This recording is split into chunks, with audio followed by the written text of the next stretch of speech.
বিসমিল্লাহির রহমানির রহিম। আমরা আজকে মাইক্রো ইকোনমিক্স এর একটা chapter basic problems of economics এর গুরুত্বপূর্ণ একটা টপিক পিপিসি নিয়ে আলোচনা করব। প্রথমে আমরা এর ডেফিনিশন জানবো, এর উদাহরণ জানবো যাতে আমাদের অনেকদিন মনে থাকে, সহজভাবে বুঝতে পারি। এরপরে আমরা এটার চিত্র নিয়ে আলোচনা করব। সাধারণত পরীক্ষার মধ্যে এর ডেফিনেশন আসে এবং চিত্র নিয়ে আলোচনা করতে বলা হয় এবং একটা বিন্দু দেওয়া হয়, এর অবস্থান ব্যাখ্যা করতে বলা হয়। তো শুরু করা যাক। প্রথমত আমরা পিপিসির সংজ্ঞাটা জেনে নিই। হ্যাঁ, তো PPC refers to production possibility curve, also call PPF. PPC সহজভাবে বলা হয়। হ্যাঁ, তো এটা দ্বারা বোঝায় প্রোডাকশন পসিবিলিটি কার্ভ। আরো সহজ বাংলায় বললে উৎপাদন সম্ভাবনা রেখা। তো পিপিসি কে পিপিএফ বলা হয় ফ্রন্টিয়ার। হ্যাঁ, ফ্রন্টিয়ার বলতে সীমানা বোঝায়। তা আমরা যখন পরীক্ষা হলে পিপিসি, হ্যাঁ, অথবা যদি পিপিএফ দেওয়া হয়, তাহলে আমরা আশা করি বুঝতে পারবো তখন। হ্যাঁ, তো এখন পিপিসি কাকে বলে? ধরি একটা এই প্রতিষ্ঠান। হ্যাঁ, পিপিসি বলা হয়, মানে পিপিসি প্রকাশ করে একটা দেশ বা প্রতিষ্ঠান তার সম্পদগুলো পুরোপুরি ব্যবহার করলে দুইটি পণ্যের সর্বোচ্চ কত পরিমাণ একসাথে উৎপাদন করতে পারে। আশা করি কিছুই বোঝা যায় নাই। তো আমরা চিত্র দেখে আমরা এই জিনিসটা সহজভাবে বুঝতে পারবো। আমি সেজন্য চিত্রটা এখানে আনছি। চিত্রটা দেখে দেখে আমরা ব্যাখ্যা করব। হ্যাঁ, তখন আশা করি বোঝা যাবে, সহজভাবে বুঝতে পারবো ইনশাল্লাহ। ধরি আমরা একটা ধরে নেব, আমরা ধরি একটা গার্মেন্টস। হ্যাঁ, তো গার্মেন্টস দুইটা জিনিস উৎপাদন করে, প্রডিউস করে। একটা হচ্ছে টি শার্ট আর একটা হচ্ছে প্যান্টস ধরে নিলাম। এখন গার্মেন্টস টি শার্ট প্রডিউস করে, প্যান্টস প্রডিউস করে। হ্যাঁ, তো ওই গার্মেন্টস এর টি শার্টের ম্যাক্সিমাম প্রোডাকশন ক্যাপাসিটি, মানে হচ্ছে যদি সর্বোচ্চ টি শার্ট উৎপাদন করতে চাই, তাহলে সে টি শার্ট উৎপাদন করতে পারবে 100টা। আর যদি সর্বোচ্চ প্যান্ট উৎপাদন করতে চাই, তার ক্যাপাসিটি হচ্ছে 60টা প্যান্ট উৎপাদন করা। আশা করি বোঝা গেছে। এখন আমরা কি এই এই গ্রাফ চার্ট থেকে দেখব।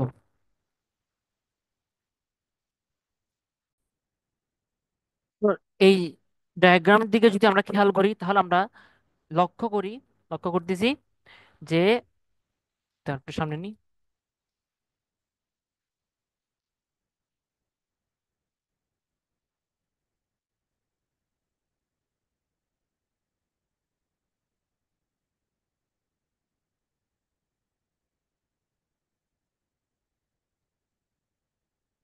হ্যাঁ, মানে গার্মেন্টস, এখানে আমরা এটা প্রকাশ করছি। তো গার্মেন্টস যদি সর্বোচ্চ টি শার্ট বানাতে চায়, তাহলে কি 100টা তৈরি করতে পারবে। আর সর্বোচ্চ প্যান্ট বানাতে চাইলে তৈরি করতে, মানে 60টা, এখানে লিখছি 60টা, 60টা প্যান্ট বানাতে পারবে। তো এখন যদি তারা 100টা টি শার্ট বানায়, তাহলে একটাও প্যান্ট তৈরি করতে পারবে না। এগুলা কিন্তু সূক্ষ্ম পয়েন্ট, এগুলো মনে রাখতে হবে। যদি ওই গার্মেন্টস 100টা, এখানে 100টা, মানে আমরা প্রথমেই বলে দিছি, ওই মানে গার্মেন্টস এর টি শার্টের ম্যাক্সিমাম প্রোডাকশন ক্যাপাসিটি হচ্ছে 100, প্যান্টের 60, আমরা এটা লিখছি। তো এখন ওই গার্মেন্টস যদি 100টা টি শার্ট বানাতে চাই, 100টা টি শার্ট প্রডিউস করতে চাই, তাহলে একটা প্যান্টসও সে কি করতে পারবে না, প্রডিউস করতে পারবে না। আর যদি 60টা প্যান্টস বানাতে চাই, 60টা প্যান্টস যদি কি বানাতে চাই, তাহলে 100টা টি শার্ট যে বানাইছে, এগুলা কি প্রডিউস করতে পারবে না, শুধু 60টা প্যান্টই বানাতে হবে। এখন প্রশ্ন আসতে পারে কেন? কারণ হচ্ছে, যদি সে 100টা টি শার্ট বানায়, তাহলে 60টা প্যান্ট বানাতে, মানে 60 প্যান্টস যেগুলা বানানোর কথা, এগুলো বানাতে পারবে না। কারণ হচ্ছে সব সম্পদ, তার যে সম্পদগুলো ছিল, সবগুলো সে টি শার্টের পিছনে ব্যয় করে ফেলছে। হ্যাঁ, আর 60টা প্যান্ট বানালে টি শার্ট বানাতে পারবে না। কারণ কি? কারণ হচ্ছে তার যে সম্পদগুলো ছিল সবগুলা কি প্যান্টের পিছনে ব্যয় করে ফেলছে, তো প্যান্টের পিছনে তৈরিতে ব্যয় করে ফেলছে। হ্যাঁ, তো এখন যে ম্যাক্সিমাম প্রোডাকশন ক্যাপাসিটি হচ্ছে 100 টি শার্টের, আর maximum production capacity of pants কত? 60। তাহলে এখন একটা, মানে আমরা একটা সিদ্ধান্ত আসতে পারি, গার্মেন্টস চাইবে তার যে লিমিটেড রিসোর্স গুলো আছে, হ্যাঁ, তার প্রপার ইউজ করে উভয়টাই প্রডিউস করতে। গার্মেন্টস চাইবে সে শুধু টি শার্ট উৎপাদন করবে না, অথবা সে শুধু প্যান্টস উৎপাদন করবে না, বরং সে টি শার্ট উৎপাদন করবে, সে প্যান্টস উৎপাদন করবে। তখন একটা কম্বিনেশনের প্রয়োজন পড়ে। কম্বিনেশনটা কিরকম? আমি যদি 85টা টি শার্ট বানাই, হ্যাঁ, এবং 20টা প্যান্ট বানাই, হ্যাঁ, তাহলে কি হয়? এই, এটা সম্ভব। এটা এটা একটা মানে পসিবিলিটি আছে। আমি যদি 85টা টি শার্ট বানাই, আমরা আগে বলছিলাম 100টা টি শার্ট বানালে প্যান্টস বানানো সম্ভব না, কারণ সব সম্পদ কি টি শার্ট টি শার্ট বানানোতে কি তৈরিতে ব্যয় হয়ে গেছে। এখন যদি আমি 85টা টি শার্ট বানাই, তাহলে এখানে এই 15টা টি শার্ট কমে গেল। তো ওই 15টা যে তৈরিতে যে আহ, শক্তি অথবা যে খরচটা আমি টি শার্টের পিছনে ব্যয় করতাম, এটা বাকি থেকে গেছে। তো ওই যেটা বাকি থেকে গেছে এটা আমি প্যান্টসের পিছনে ব্যয় করবো, তাহলে আমি 20টা প্যান্ট তৈরি করতে পারবো।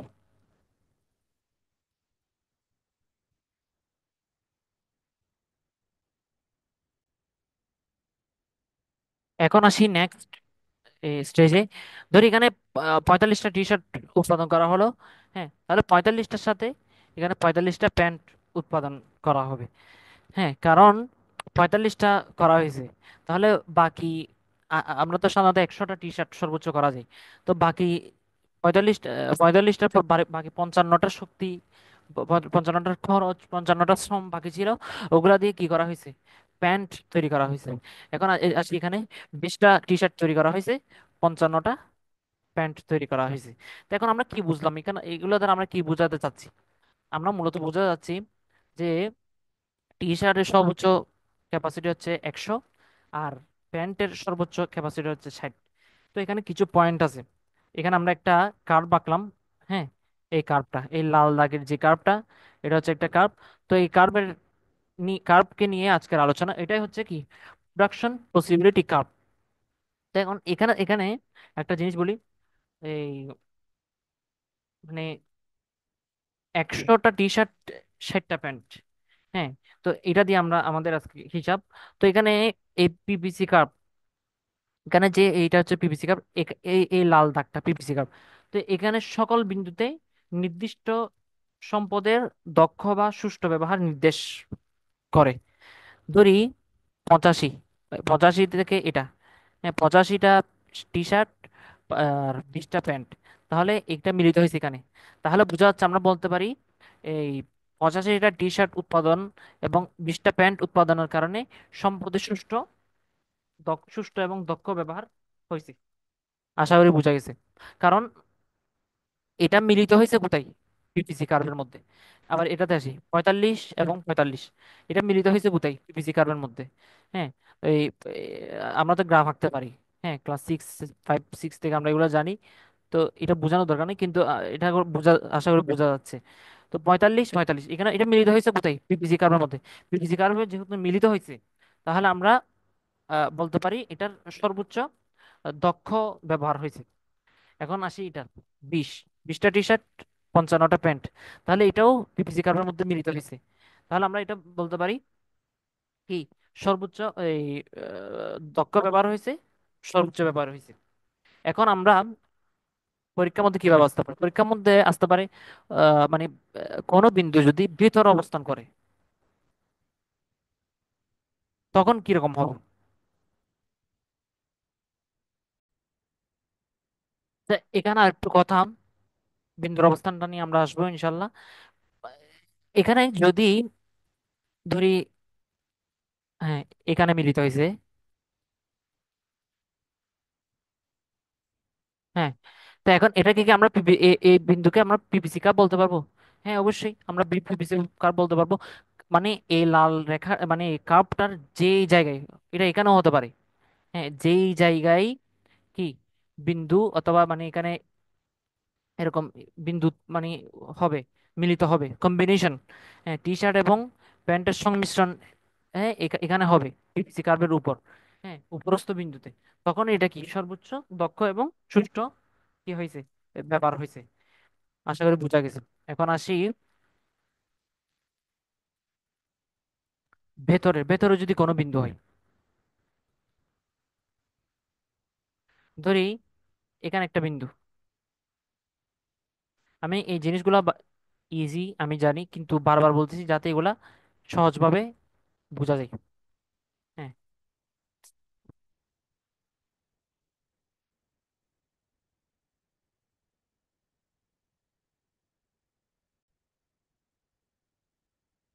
ধরি, হ্যাঁ এখানে একটা বিন্দু 45 থেকে একটু বাড়ি, মানে এখানে ধরি এটা 60। হ্যাঁ, আর এটা হচ্ছে ধরি 10।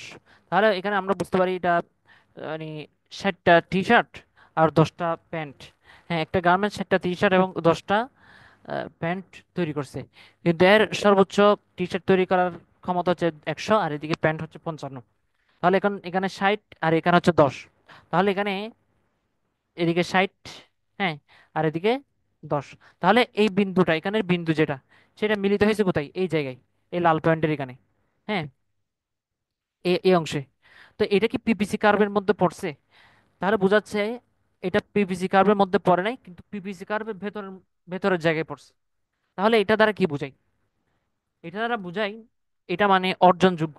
মানে এটা মূলত মানে একই সম্পদ, তবে অদক্ষতার সাথে এটা কি ব্যবহার করা হয়েছে। মানে পিপিসি রেখার ভেতর বিন্দুতে, হ্যাঁ, এই 60টা টি শার্ট এবং 10টা প্যান্টস, অর্থাৎ একই সম্পদ তবে অদক্ষতার ব্যবহার করছে।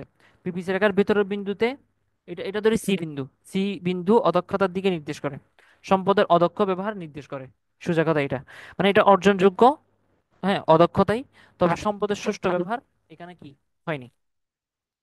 আরেকটা জিনিস এখানে বেকারত্ব প্রকাশ করে, সম্পদের অপূর্ণ ব্যবহার। তো এখন আমরা বলি, যখন এই লাল দাগগুলার মানে পিপিসি কার্ভের উপর হবে, তখন আমরা বলতে পারি any production on the line is efficient because all the resources are properly used. আর যখন এখানে হবে এটা অর্জনযোগ্য, তবে সম্পদের অদক্ষতা, মানে এটা তো উচিত ছিল এই এখানে হওয়া, হ্যাঁ এখানে হওয়া, কিন্তু এটা হয়েছে এখানে। মানে বোঝা যাচ্ছে 60টা টি শার্ট, 10টা প্যান্টস, তার এখানে সম্পদের যথাযোগ্য ব্যবহার হয়নি। তাই এখানে অদক্ষতা, হ্যাঁ, মানে সম্পদের সুষ্ঠু ব্যবহার নির্দেশ করে না, অদক্ষতা নির্দেশ করে। তাহলে আমরা বলতে পারি এটা যদি আমরা সি বিন্দু ধরি, তাহলে at C production is inefficient because resources are wasted. আশা করি বুঝা গেছে। এখন আমরা আরেকটা বিন্দুতে যাই, ধরি এখানে এই জায়গায় একটা বিন্দু ধরি। হ্যাঁ,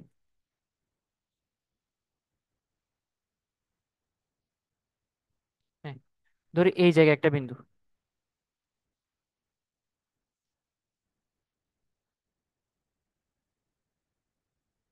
হ্যাঁ, এখন বলা হচ্ছে এই বিন্দুর মানে কি নির্দেশ করে এটা বলো। তাহলে আমরা বলবো এখানে তো ভেতরে থাকার কারণে এটা অর্জনযোগ্য ছিল, কিন্তু এটা সম্পদের সুষ্ঠু ব্যবহার, হ্যাঁ, সম্পদের সুষ্ঠু ব্যবহার নির্দেশ করে না।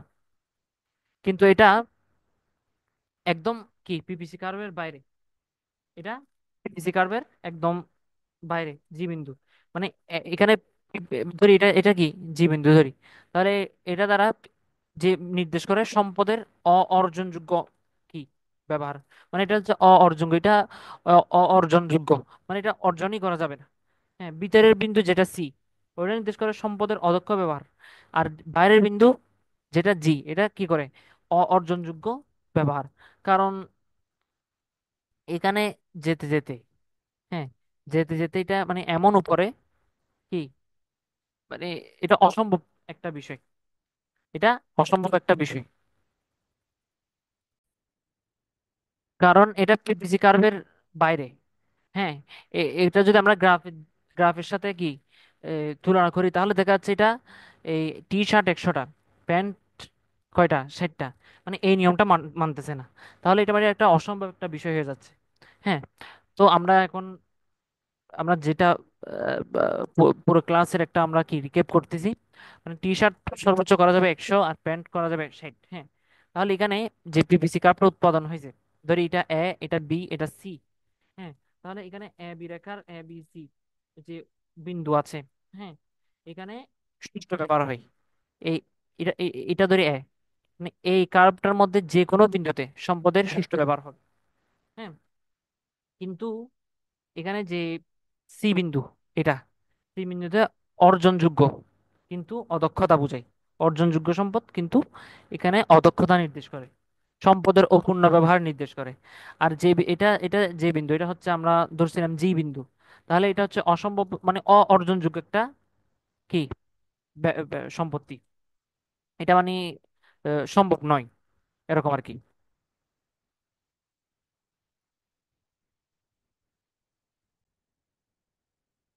তাহলে পরীক্ষার মধ্যে আমরা আসলে পারবো ইনশাল্লাহ। পরীক্ষায় সাধারণত এই পিপিসি কাকে বলে, হ্যাঁ, আর এর অবস্থানটা জানতে চাওয়া হয়। এখন আমরা এই এটার যে ডেফিনেশনের দিকে যাই। ডেফিনেশন: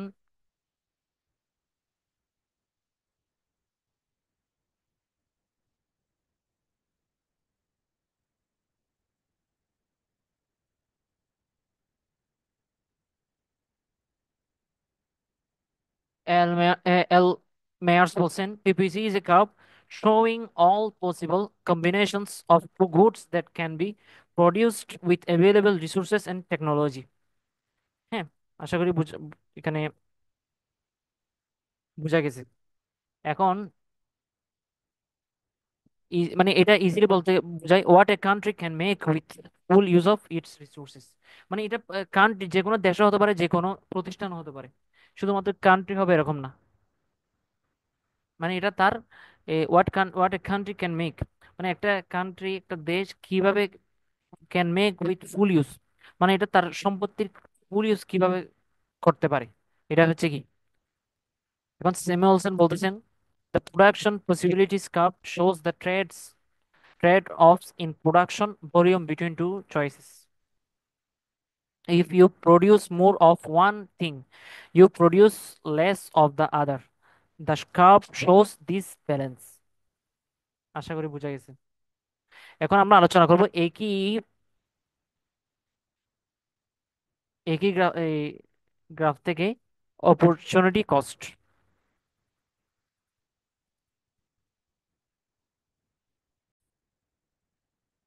এই চার্ট থেকে, এই চিত্র থেকে আমরা অপরচুনিটি কস্টটা বুঝে নেব। তো অপরচুনিটি কস্ট সহজভাবে বলতে গেলে মানে একটা কিছু পাওয়ার জন্য, হ্যাঁ, অন্য একটা জিনিস ছেড়ে দেওয়া। তো যে বস্তুটা আমরা ছাড়বো ওইটাই হচ্ছে কি অপরচুনিটি কস্ট। তো আমরা এই চিত্রের দিকে যদি লক্ষ্য করি, আমরা যখন 20টা টি শার্ট উৎপাদন করতেছিলাম, তখন আমাদের 55টা প্যান্ট শার্ট উৎপাদন হচ্ছিল। তো এখন আমি 20টা থেকে আমি টি শার্ট করতে চাচ্ছি 45টা উৎপাদন। হ্যাঁ, 45টা উৎপাদন, তাহলে এটা অবশ্যই কি এদিকে প্যান্টের উৎপাদন কমিয়ে দিতে হবে। তো এখানে যে কমানোটা হচ্ছে ওই যেটা আমরা মানে ছেড়ে দিছি, যেটাই আমরা কমাই ফেলছি, ওইটাই হচ্ছে কি অপরচুনিটি কস্ট। তাহলে প্রথমে আমরা 20টা টি শার্ট উৎপাদন করতেছিলাম, তখন আমরা 55টা সাথে মানে কম্বাইন্ড 55টা প্যান্ট। যখন আমরা একটু বাড়ালাম 45টা টি শার্ট, তখন 45টা টি শার্ট। তো এই 55, আগে ছিল 55, এখন হয়েছে 45। তো যে বিষয়টা ছেড়ে দিছে ওইটা হচ্ছে কি অপরচুনিটি কস্ট বা মানে বিকল্প ব্যয়। এটাকে বিকল্প ব্যয় ব্যয় বলা হয়। কারণ মানে আমরা এটা এটা ছেড়ে আমরা অন্য একটা বেছে নিছি, এটাই হচ্ছে কি অপরচুনিটি কস্ট। তো এখন একটা প্রশ্ন আসতে পারে, মানে পিপিসি আর অপরচুনিটি কস্ট কি একই জিনিস? মূলত বিষয়টা একই না। কারণ মানে একই একটা অপরচুনিটি কস্টটা পিপিসির মধ্যে লুকানো, কিন্তু বিষয়টা একই না। কারণ পিপিসি দ্বারা বোঝানো হয় প্রোডাকশন পসিবিলিটি কার্ভ, হ্যাঁ, আর অপরচুনিটি কস্ট দ্বারা বোঝানো হয় বিকল্প ব্যয়। হ্যাঁ, আর পিভিসি হচ্ছে একটা গ্রাফ বা বক্ররেখা কার্ভ। আর অপরচুনিটি কস্ট দ্বারা বোঝানো হয় মানে একটা সিদ্ধান্তের খরচ, মানে একটা সাপেক্ষে আরেকটা ছেড়ে দেওয়া। এখানে আমরা 45টা টি শার্ট নিচ্ছিলাম, হ্যাঁ, এখন আর প্যান্ট নিচ্ছি 45টা, কিন্তু আগে প্যান্ট নিতাম কি 55টা। তো 55টা থেকে কমে এটা কারণ আমরা 45 আনছি, মানে একটা সাপেক্ষে টি শার্টের সাপেক্ষে প্যান্ট মানে আরেকটা কি প্যান্টস কমায় দেওয়া মানে ছেড়ে দেওয়া। আর পিপিসি দ্বারা বোঝানো হয় মানে দুইটি পণ্যের সর্বোচ্চ উৎপাদনের সম্ভাবনা, এটা একটা কার্ভ। হ্যাঁ, আর অপরচুনিটি কস্ট দ্বারা বোঝানো হয় মানে একটি পণ্য বেছে নিয়ে অন্য পণ্য ত্যাগ, মানে টি শার্ট বাড়ালাম, প্যান্ট কমালাম, এরকম। তো আজকের ক্লাস এতটুকুই। আমরা এই ক্লাসের মধ্যে পিপিসি শেষ করলাম আর অপরচুনিটি কস্ট শেষ করলাম। আশা করি আমরা সবাই বুঝতে পারছি। চেষ্টা করছি সহজভাবে বোঝানোর জন্য। তবে এই কিছু বিষয় বারবার বলা হয়েছে যাতে এগুলো আমাদের মনের মধ্যে গেঁথে যায়। হ্যাঁ, বারবার উদাহরণ দেওয়া হয়েছে যাতে আমরা এগুলো সহজভাবে বুঝতে পারি এবং ভুলে না যাই। তো আজকের ক্লাস এতটুকুই। আসসালামু আলাইকুম রহমতুল্লাহ বরকাতুহ।